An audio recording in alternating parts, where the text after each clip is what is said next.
No, it's Is that still working okay, Gary? everything's good. They were asking me what time it is there. Oh, it's 4:07. We're 5 hours ahead of you guys. Okay. They're in London. Good afternoon. Thank you. Good morning. Haley, she works with CBS, and Andy works for Vice. I was watching the Olympics, and they're taking place in Tokyo. So it's like the flip side. It's like one is there, here. It's interesting watching those activities. Okay, so I want to say hello. I'm Angel. I'm the executive director of the organization. Thank you so much for sharing with us. We really appreciate. I'm sure you're well aware of the work that we're doing here, like Gary has been doing. So, thanks. Thank you for having us. And I'm going to leave you guys to this. Thank you. All right. take it away, Haley. Okay. Hello. Sorry we have to do this over the computer. It's weird, but thank you for bearing with us. I'm Haley. This is Andy. I'm a reporter at CBS in London, and Andy is a producer at Vice, also in London. And we're just going to talk to you a bit about video production in the context of journalism. Like, I know that you guys have been doing it, studying all sorts of different things. So we both do video journalism for TV. First, I'll just tell you a bit about how TV journalism works, basically why we're both in London. If you want to do international reporting for an American news network, essentially everything is centered in the UK. It's because of the time zones, and it just is the hub of where all the decisions are made about deployments for our American colleagues. So all of the domestic stuff is based in New York, and all the international stuff tends to be based in the UK for all of the networks: CBS, ABC, NBC, CNN, Vice. So that's why we've both ended up here. And I don't know exactly the kinds of stuff that you've been studying, but in terms of making videos to do reporting, we both do kind of two different things. So Andy, I don't know if you've seen Vice stuff, but Andy makes stuff for Vice, which is, and sorry, I'm talking for him. We're trying to do both of us at the same time. He'll talk in a minute. Andy does more sort of documentary style stuff for Vice, whereas I do more sort of like news packagey traditional stuff for CBS. And I think the big difference, if you're going to do video stuff in the context of journalism, is that the most important thing is always the story, which means actually a lot of the time the production can be kind of not as good. Like the stuff that you have to really worry about is that you're meeting your deadline. You've got a really quick turnaround. So there are sort of these structures that are kind of cliches about journalism that have been created to just make you able to make something really fast, basically. And the most important thing is always going to be the story. And the second most important thing is going to be how good it looks. So we're basically going to show you an example of those two things, and then talk through kind of like the basics about how to make the two kinds of things. And then if kind of about how to get into doing this, if it's something you're at all interested in.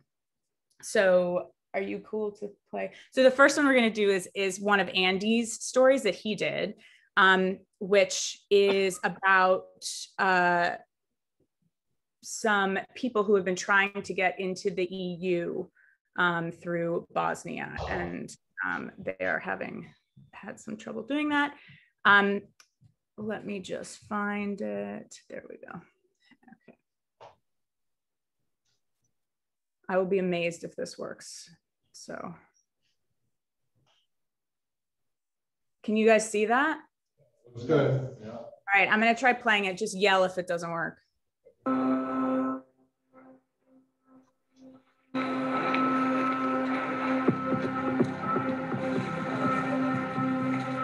دیگه 6 نفر اینجایا دیگه ما خود ما اینجاییم 12 نفر دیگه اینجا 6 ما میشه خوابیدیم دیگه این بچه کلشان پرابلم است دیگه کلشان دیپورت آمدن اونو پاش آمده شدن. A few hundred people live in this abandoned factory in northern Bosnia and Herzegovina. The temperatures are below freezing, even during the day. So the men, most of them from Afghanistan, build fires with whatever they can find. So how does it feel like to be living here in this abandoned factory? دیگه اینجا وضعیت ما خرابه دیگه نمیخوام که اینجا باشیم دیگه خیلی دیگه از خاطر نمیخوام که اینجا پلیس ما رو میزنه میره کدو شلو میکنه دیگه اینجا دیگه هیچ چیزی نداره نه در داره نه هیچ چیزی نداره یک. Migrants aren't just sheltering in one ruined factory, but in squats and buildings across the whole northern region. Over the last few years, this has been a stop on a popular route for refugees and migrants. But the European Union has tightened its borders, leaving up to 10,000 people at any given time stuck in Bosnia. So we're just about a kilometer away from the Croatian border. And there's a number of these abandoned farmhouses where dozens of Afghan families are currently staying as they try every day to cross the border into Croatia and continue their journeys to Northern and Western Europe.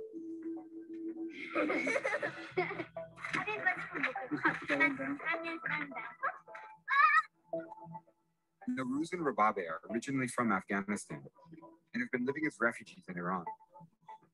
But in hopes of getting a good education and opportunities for their 4 daughters, they headed to Europe. Can you explain what you call the game that you play every day to try to leave this country? ما که مهاجر هستیم گیم یعنی ایست بازرسی یا به اصطلاح چک پوینت بالاخره یک به اصطلاح مرز خودمون رو رد کنیم به همون سبک گیم هست ولی گیم ما خیلی واقعیه ما میبازیم گیم اوور میشیم برگشت میخوریم مثلا رفتیم سمت مرز کرواسی داخل مرز شدیم پلیس ما رو دید دیگه ما اونجا نشستیم آمدن اسپری فلفل مستقیما خانومم افتاده بود من خودم دویدم که بگیرمش منم زد چند بار دیگه ای التماس میکردم ایشونم هر چی که شما بگید من قبول دارم من اینو برمیدارم میرم برمیگردم دیگه برگشتیم اومدیم. What Nowruz is describing is known as a pushback, when a refugee or migrant is forced back across a border without the chance to request asylum. Pushbacks are illegal under European and international law. Croatian authorities have repeatedly denied allegations of pushbacks, but many migrants in Bosnia describe it happening to them, often more than once. What does it feel like for you as a father in this situation? برات هر لحظهش یک سال پیرت میکنه بازم میگی نه من برای نباید تسلیم میشم ما باید به اصطلاح هیچ وقت نباید تسلیم میشم چون بچه‌ام حقی گناهی ندارن که به اصطلاح من پدرشونم این مادرشونه که ما افغانی بودیم که اینا از ما به دنیا اومدن. A few years ago, refugees and migrants had a much easier time getting through the Balkans. But by 2016, North Macedonia, Serbia, and Hungary had all shut their borders, making passage nearly impossible. So the flow of people shifted west to the more treacherous terrain of countries like Bosnia and Herzegovina. But Bosnia has never fully recovered from the brutal sectarian war of the 1990s. Today, nearly 1 in 5 people is out of work, leaving it ill-prepared to handle a migration crisis. The government manages a few camps to house stranded migrants. One of them is Lipa. There's people in every space of this tent. I really didn't expect it to be this crowded. Guys are sleeping. I mean, they really have nothing else to do. They're just trying to stay warm in here. Nearly 1,000 men are crammed into a few dozen army tents. A number of the residents are suffering from scabies. Really a problem. No medicine. And which country? Pakistan. Pakistan, everyone. The camp is built on a frozen hilltop, far from the nearest town. As local journalist Vanya Stokic explained, that's by design. They wanted to keep immigrants far away from the city, just to kick them out, not to see them anymore. This place is in the middle of jungle. There's nothing around. Right? Yeah, there is nothing around. No one lives here. This is a bounded village. Stokic is working to cover the migration situation in ways that challenge the anti-immigrant sentiment that's become common in local media. This article says that Taliban are going to be in Camp Kalipa. Everything is ready to take them. And there is a photo with some men with weapons. People might see this article and think that these guys are right now inside Lipa camp. Yeah, they could think that, but it's not true. Are the views that this website is expressing, are they becoming more popular in Bosnia these days? Yes, this anti-immigrant movement is getting stronger. Whatever happens, immigrants are to blame. It is the easiest thing because they can't defend themselves. In Bihać, the largest city in the region, locals blocked an attempt to turn an empty factory into migrant housing. They've continued to protest there for more than 4 months. At the beginning of the refugee crisis, people showed sympathy and support to people transiting through this area. But 5 years later, that kind of attitude has changed. Why? Mi ni danas nismo fašisti. Mi ni danas protiv tih ljudi nemamo ništa. Nažalost, mi imamo protiv načina kako se upravlja migracijama počevši od Grčke, Evropske unije do Bosne i Hercegovine kako se odnose prema nama. Znači, oni nas doslovce tjeraju da nas preguše I da mi moramo seliti iz vlastitih kuća. What would you all do if the authorities tried to bring the refugees and migrants here?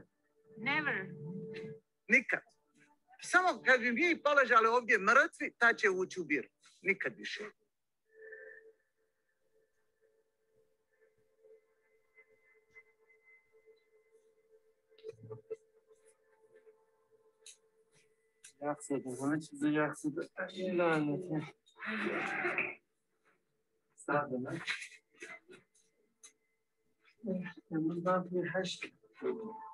After another freezing night, Nowruz and his family have decided to try to cross into Croatia for a 5th time.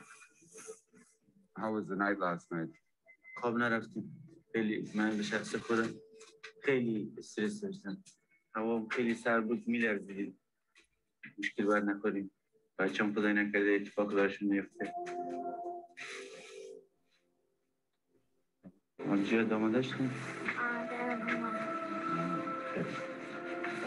وقتی رفتیم آسون باش خب وقتی رسیدیم حتی وقتی راه آمدید آسون باشیم که به اصطلاح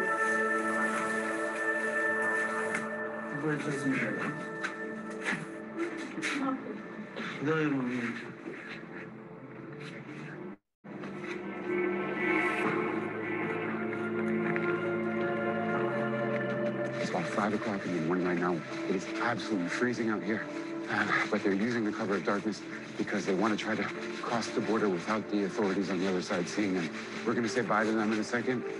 The border was just a few hundred meters down this road.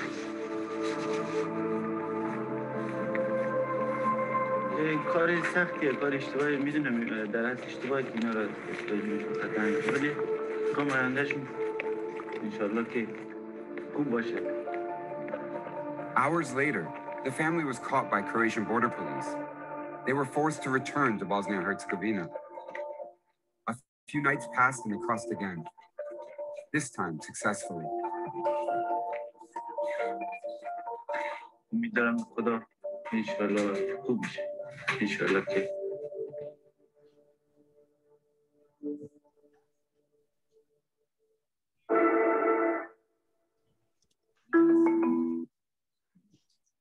All right.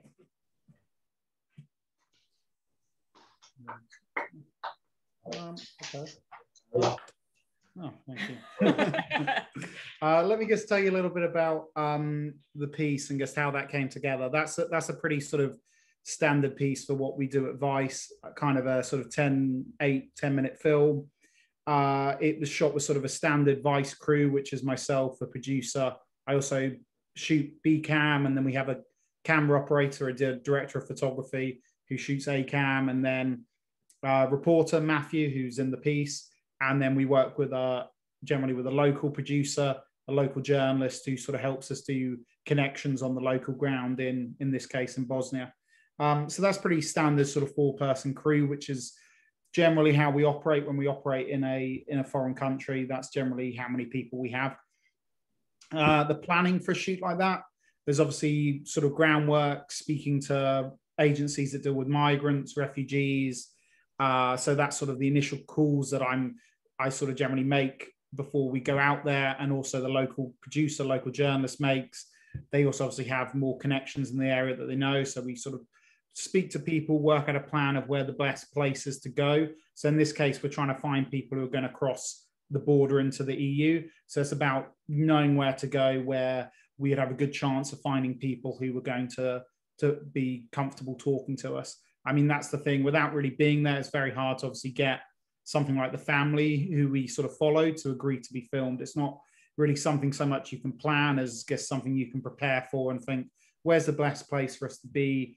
Where's the most likelihood of us finding people who might be crossing? So basically they kind of came about at the end of our shoot. We shot for about 5 days, and, you know, asking migrants, refugees who we met other people who were crossing who didn't want to be filmed. You know, we asked lots of people like, yeah, we're going to cross, but we're planning to do it in a week's time. So it was all about sort of, that's the sort of thing you can't really plan, sort of finding key characters, you know, like that family who sort of really tied the piece together. You know, they had a interesting story with all their daughters, and the fact that they were happy for us to film with them, that was kind of the toughest thing to get. And that was just simply by being there, speaking to lots of different migrants, refugees, seeing when they're going to cross, and, you know, trying to convince someone that, you know, we're not going to be a hindrance to them crossing the border, and that sharing their story is going to be worth something.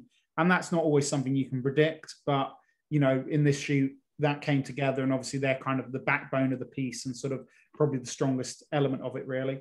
After filming for about 5 days, we're sending the footage back to London every evening, transferring that to our office, where then it's getting ingested, it's getting translated. We have assistant editors who work on it and start assembling it, so it's in a sort of organized state so the editor can take it on. And then our editing process for something like that is about sort of 5 days, where myself and the correspondent write a script. The editor's working, in this case because of COVID, remotely, and working off the script, putting the structure together. And then, you know, there's a process sort of finding music, finding, you know, the pacing, you know, seeing if we can move the structure around to make it better, and then like a color grade and a sound mix before it then broadcasts on our nightly news show. And then the day after, it goes onto our YouTube platform. So that's kind of, you know, there's a lot of people involved, and the whole process of that sort of shooting and editing, it's probably 10 days to a week. Sometimes our time for putting stuff together is shorter, but because this story wasn't exactly too time sensitive, you know, it's a migration story. This is happening all the time in Bosnia. It was particularly bad at that point of year. There's always around sort of 10,000 migrants trying to pass through the country at any one time, and the winter makes it particularly challenging for them. But there wasn't a need for it to be out that day or to be out that, you know, week. So, you know, we kind of had a month of time in which it could go out, which gave us some flexibility and a bit more time. Not all pieces have that luxury, but a lot of them do have, you know, the ability to spend a bit more time on the making and finessing and, you know, music grading, just making sort of a nice looking product. Do you want to do questions now, or do you want to wait till after? Okay, can we have you guys, if you want to ask any questions after, and can I show you one more as sort of a juxtaposition really quickly, or is that not? That's fine. Okay, cool. So I'm going to show you something that I did now, which is like much worse than that. And the reason is because I really want to impress upon you that if you are interested in being a journalist, you can make stuff yourself and people will broadcast it if you approach them and you pitch it. So I'm going to show you a story that the reason I've chosen to show it to you is because I did every one of the things all alone. And it was actually like it was hard to get it all together. And just to show that actually it's not going to look as good, but it tells a story and it gets the job done. And also I think everyone should try to do journalism. But anyway, here is, do you see it? Sorry, the windows move every time I try. Here it is. Okay. That's not, that's the old one. Yeah, no, it's all in the same time. Oh, it's in the same time. All right, hold on one second. Oh.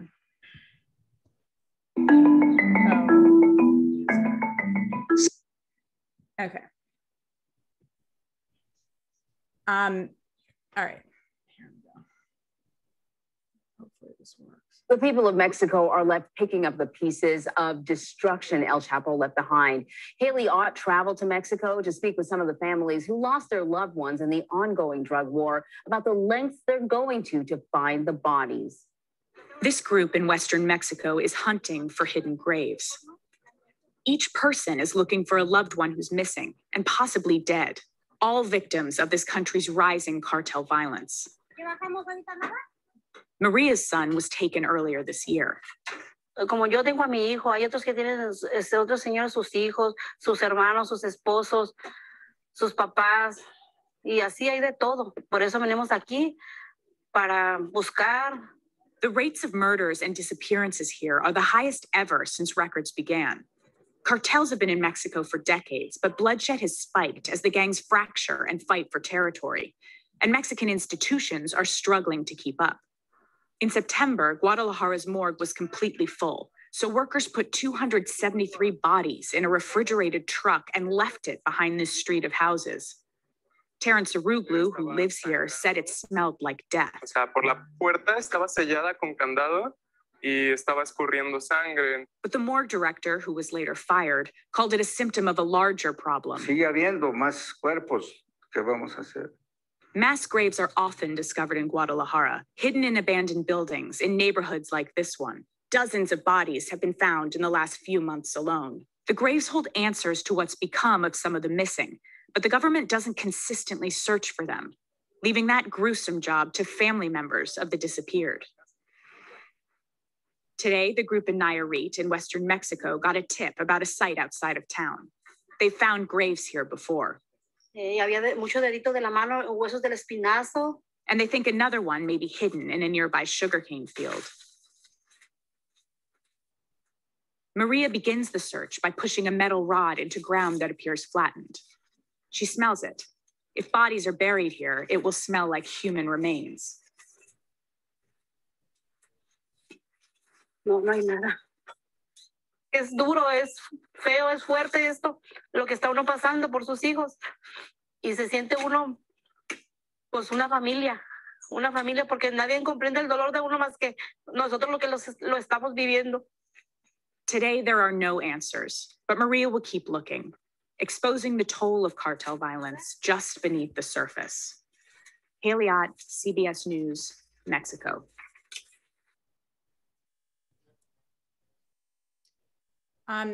Okay, so the point of, I mean, obviously you see that has none of the production value of Andy's piece, but it was done all by one person with one camera, and essentially, you know, it exists. So if you can find a human being, a character that's willing to share their story with you, and you can find a story that you think is important to tell and worth telling, especially with the skills that you're learning now, it is very doable for you to make something that's airable on your own.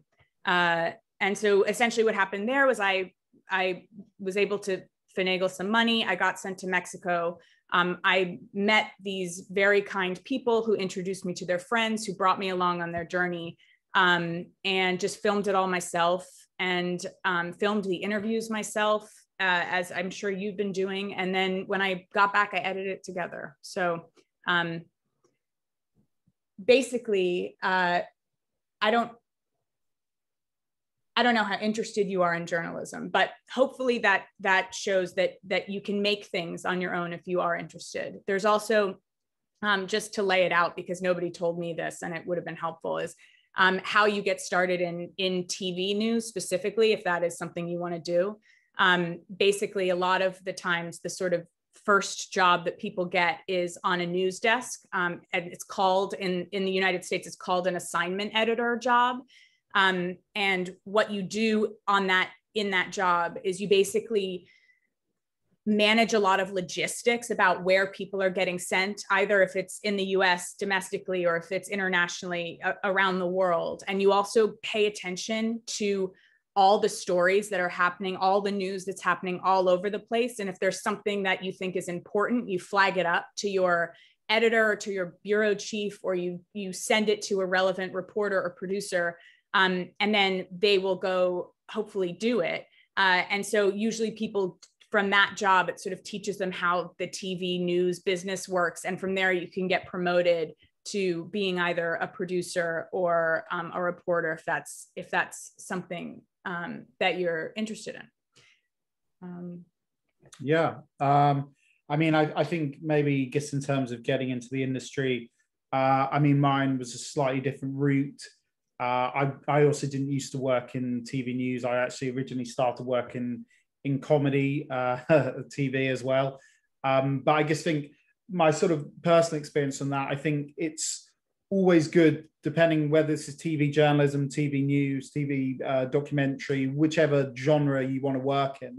I think a lot is about looking at stuff that's out there. If there's producers whose work you like, execs whose work you like, production companies, platforms, anything where you think, I like this content, reach out to people. I mean, the first job I got was I wrote to a lot of production companies who made things I liked. And I said, is there any chance I could have some work here?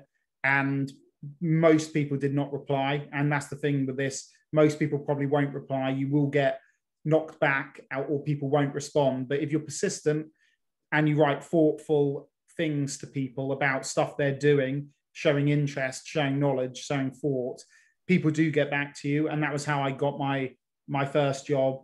And I think that's, you know, as long as you're reaching out to people doesn't hurt, it's always worth doing. And I think it can sort of lead to things. I also think on a story note, there's a lot of stories in the world that are going on. There's a lot of stories that aren't told.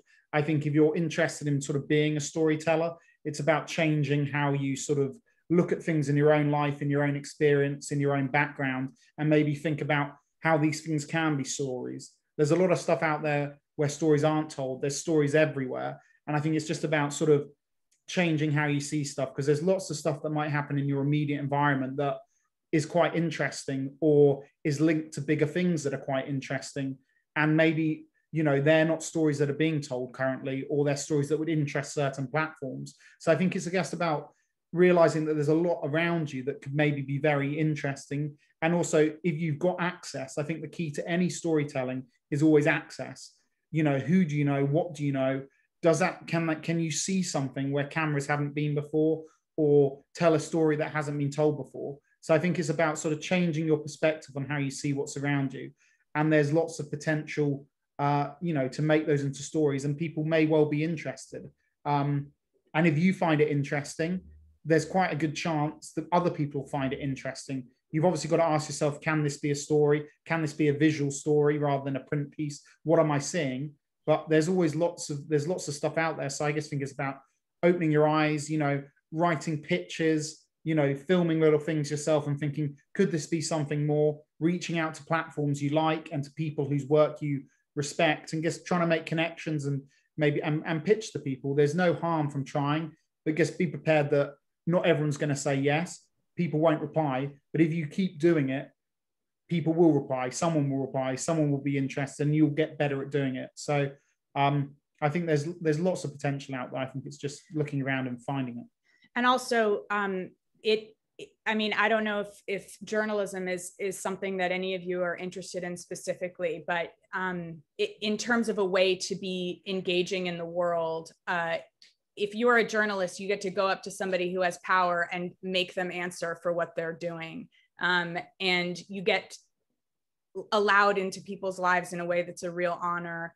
And you get to sort of hopefully hear whose stories aren't being amplified and aren't being paid attention to in a way that they should be. And you get to help them get the platform and get the attention that you think they deserve. And it's a very interesting and rewarding career if it's something that you're into. And I think it's worth pursuing.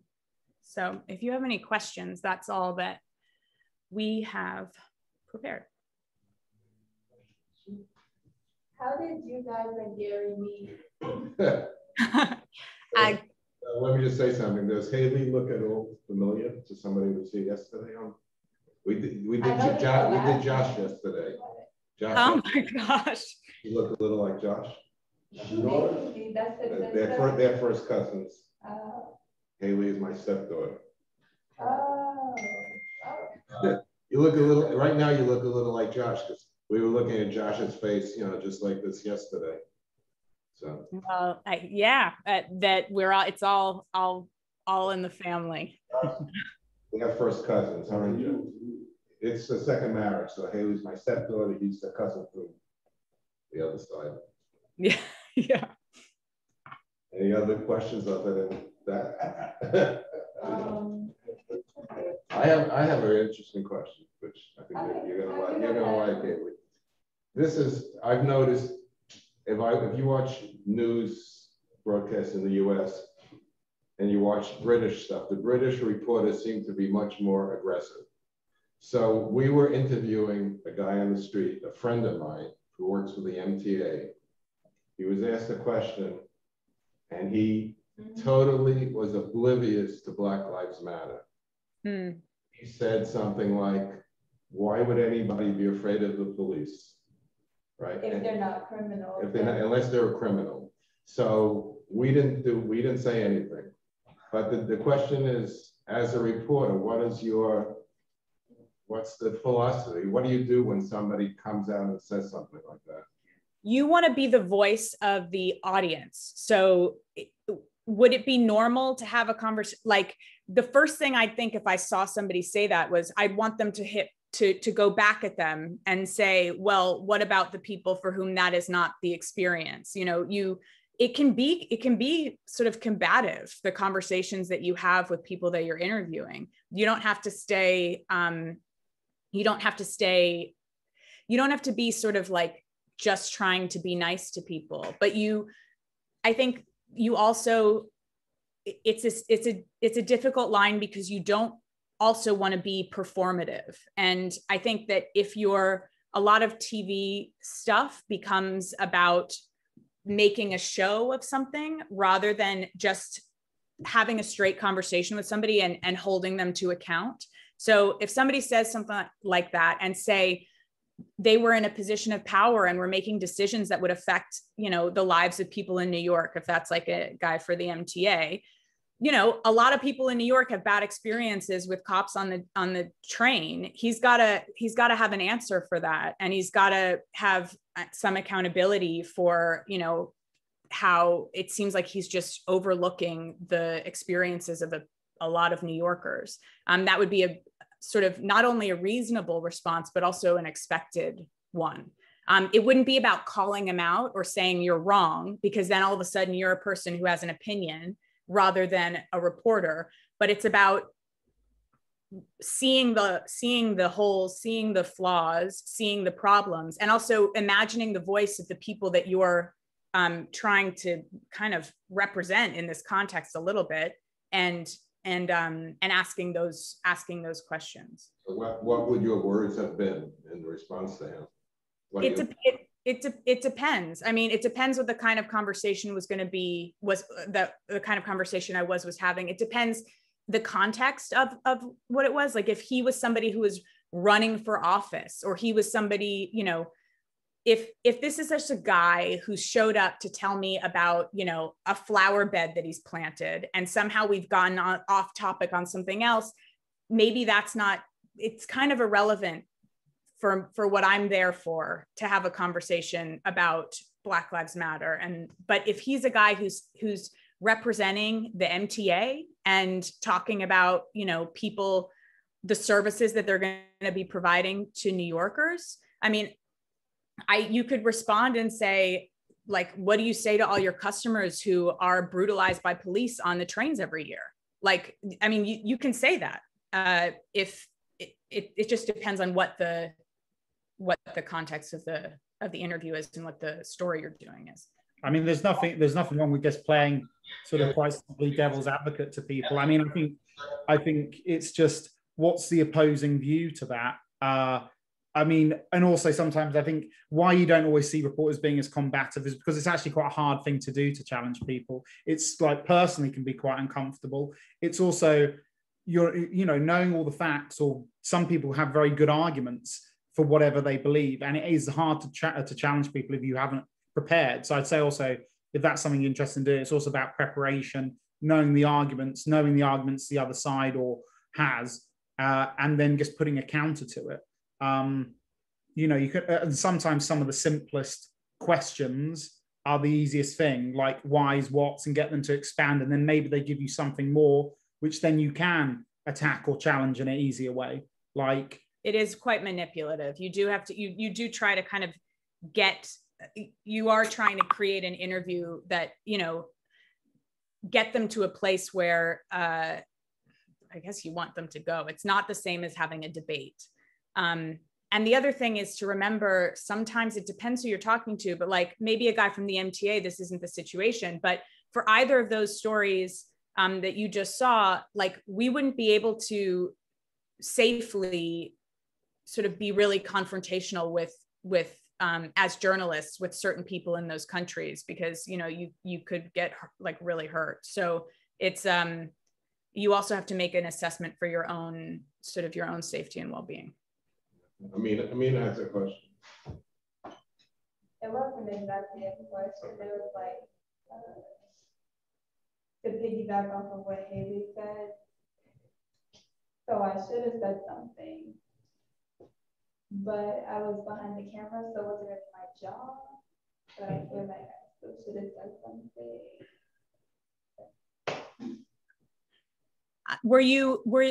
Was the person being interviewed? Yes. Were you doing the interview? I was recording the interview, but I wasn't the one interviewing the person. Do you know what we do sometimes, actually a lot, is, so if you don't want to mess up your on-camera interview situation, you don't want to like break the rhythm of whatever it is, but you feel like something's really been missed, or, you should go back at something. Every single time I do an interview, when I've finished asking the questions, I turn to everyone else on the team with me in the room and say, what else should I ask? Is there anything else? Is there anything you think we missed? Because usually there will be. And there are also ears and eyes that have been watching the whole time. So a good opportunity maybe to go back would have been next time, if you're doing an interview, you can, in front of the person, you can turn and say, so is there anything you think I've missed to your team? And they can sort of say, well, yeah, I think this question would be good. And then sometimes the TV reporter will turn back and look at the person and literally regurgitate exactly the question on camera that their colleague just said in front of the person. So unless it's live. Yeah. But I mean, that does happen all the time. I think everyone does that. But also, I mean, it's a really hard thing to do, to ask good questions. I mean, lots of reporters I work with, and we don't do much live, miss picking up on points which they probably should have brought up on. And it's hard to know, because also maybe with this guy, that's like runs like underground. The subway, yeah. You don't know that they're going to come out with that. Maybe it's not opinion they've expressed, and it can take you off guard. So maybe you're not prepared for that sort of thing, and that happens. So it's a skill in itself, being able to ask good questions and to be able to hold your own. Also, a lot of it is about knowing who you're interviewing and knowing a lot of extra facts, so you can kind of predict what they might say, or, watching other interviews they've done, like all of that really helps. So you can go, oh, I've heard this argument before. I know where they stand on this. So you're prepared to counter whatever their arguments are going to be. I was ready, but I didn't. It's tricky if you're behind the camera. It is really hard, yeah. And I think you did the right thing, because if you interrupt in the middle, then it can disrupt the basically the thing that you're going to have to work with later. But when you're about to be done, before you turn the camera off, I think that would be a great time to even if you're not to just say, hey, can you go back with this question? That's how. Yeah, every reporter I work with does that. It's so usual because, you know, it's a collaborative effort. That's the thing. That's a question back here. I have a question, Haley. A lot of questions. So let's just imagine, you said something about, you know, just go out and do your story and you can get it somewhere. So let's imagine somebody here, you know, finds this wonderful squirrel in Tompkins Square Park and they do a 5-minute video about the squirrel. How do they get it somewhere? Well, I'm not sure if the squirrel in Tompkins Square Park is gonna be the thing, but I take your point. So there are kind of two ways of doing it. There's one, which is that you pitch the idea before you actually go out and make it, which is basically the way that like professional freelance news people often work, is they'll send an idea to like Vice, for example. Vice will say, great, we are going to pay for this, go do it. And then they know that they're going to have enough money to go do it.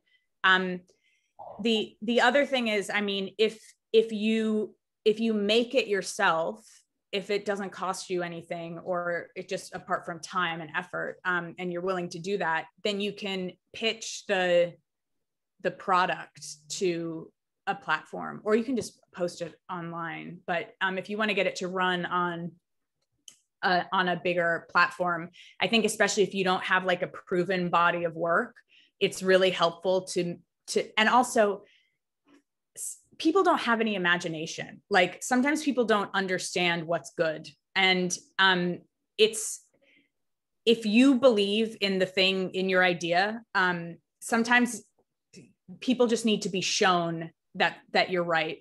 Like you're not gonna convince them with words. They've done the same thing for the last 40 years. They're not stepping outside of the mold, whatever.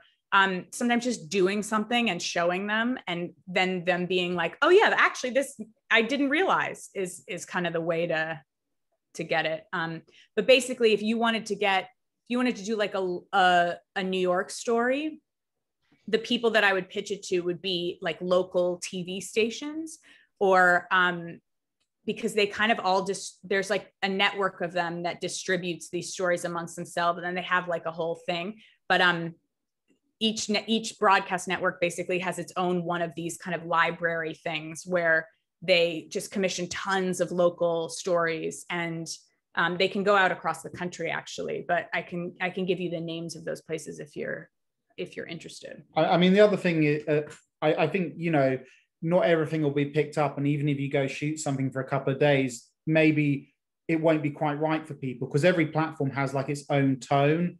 And that, I think that's often the hardest thing, because I get sent little stuff by people sometimes, and it's like, it might be interesting, might have something there, but sometimes it doesn't fit what the platform is. So I think it's about understanding, if you're pitching a story to someone, you frame it in a way that suits their platform and their expectations. And I think that's always important. But even if it doesn't get on, I still think if you can go shoot something for a couple of days and put it together, you're going to learn so much doing that. Yeah. Even at the end of it, you might have just made an interesting contact with someone who thinks this was good, maybe this wasn't right, but you know someone, and then you can go, well, if you don't like this, what about in the future? How could we change it to suit your platform? It's a really good way to start conversations with people, even if that itself doesn't get on. I mean, the other thing, if you're talking journalism-wise and you're out filming, you can make money by selling footage to archive platforms. It's not exactly the same as making a film, but you can go to an event, a protest, you can film things that are happening, and you can sell that footage. Haley probably knows better than me where the options to do that are in New York, but like there's companies that buy interesting footage from events, you know, where there's protests, where there's clashes. Like a lot of people who get started in journalism got started by photography or filming and just going to events. And you learn by doing that. I mean, in the most extreme cases, people made their careers in our industry by going to the revolution in Ukraine in the 2015, where they were overthrowing a government. People got flights there, they filmed it, they sold footage, they started their career. You can also just I mean, there's a risk factor to that. And obviously, I'm not saying just rush in places, speak to people, talk to people, you know, go on forums, find out about anything before you do it. But you can go to events and you can film things and you can meet people and you can start the process and you can sell bits of your footage here and there. It's not the same as making a film, but it will start, you know, the process of making contacts and understanding how this thing works, basically. Yeah. And also those contacts are the thing when Andy mentioned like working with a local journalist, it's somebody who has all those contacts. So you could just be that person for the other people who are coming in. And that's great experience. It's great connections. Once you've done that, once you've met everyone, if you have a story idea, you just call all those people and say, listen, I've got a really good idea, but also, can you help me do this thing I want to do? What's your advice? And that's how it. I mean, having the access is great. The best way to have a story is by knowing everyone involved with it more than anyone else. As soon as you're the person that knows everyone in an organization or in whatever story's happening, that's valuable. And those contacts are valuable. And that will make the pitch that you write seem more in-depth, more knowledgeable, more interesting when you have that knowledge, you know? And that's saleable, because I think you can often also read pitches where it's like, I would like to go to X and do this. And it's like, well, you haven't been to X. You don't know anyone in X. So then you're just asking someone to buy into you as an individual. But if you're asking someone to buy into you as an individual, and that individual knows all these people personally in the story, they're actually buying something a lot more tangible than someone saying, pay some money to me to go do something. If it's you going doing something and you know all the people, you're connected, you've got the access is really important. Yeah. Also, if any of you have any questions or are interested at all in doing journalism, or just have a small question about it or anything, don't hesitate to get in touch. You don't have to ask everything now. Just, you can email. I volunteer Andy also. You can email me and Andy, but we'd be happy to give any advice or help or anything. Thank you, guys. Thank you. Good luck with your photo shoot. Thank you. Bye.